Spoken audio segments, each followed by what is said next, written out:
இங்க ஒருத்தன் இறந்து போன அவனோட தாத்தா பார்க்க வந்திருக்கான். அந்த வீட்ல ஒரு சின்ன பொண்ணு இருக்கா. அவளை இதுக்கு முன்னாடி இந்த வீட்ல பார்த்ததே கிடையாது. சோ யாருன்னு அவங்க அம்மா கிட்ட விசாரிக்கிறான். அப்பதான் தெரியுது அவனோட தாத்தாவுக்கு ரீசெண்டா பிறந்த குழந்தைன்னு சொல்றாங்க.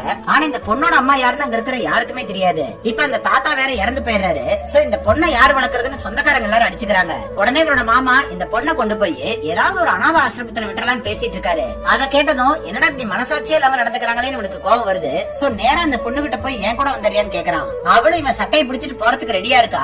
இத பாக்குற சொந்தக்காரங்க எல்லாருமே ஷாக் ஆயிடுறாங்க.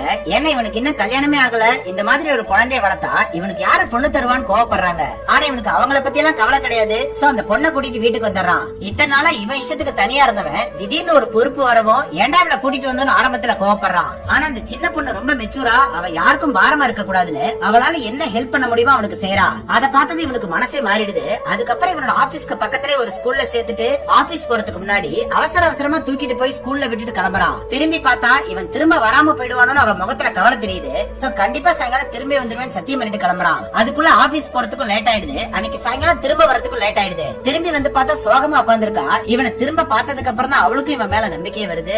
இப்படியே தினமும் ஸ்கூலுக்கு தூக்கிட்டு ஓடி வர ஆபீஸ்க்கு லேட்டா போகணும் ஓடிக்கிட்டே இருக்கான். தினமும் சாயங்காலம் இவனை பார்த்ததுக்கு அப்புறம் தான் அவன் முகத்துல சிரிப்பே வருது.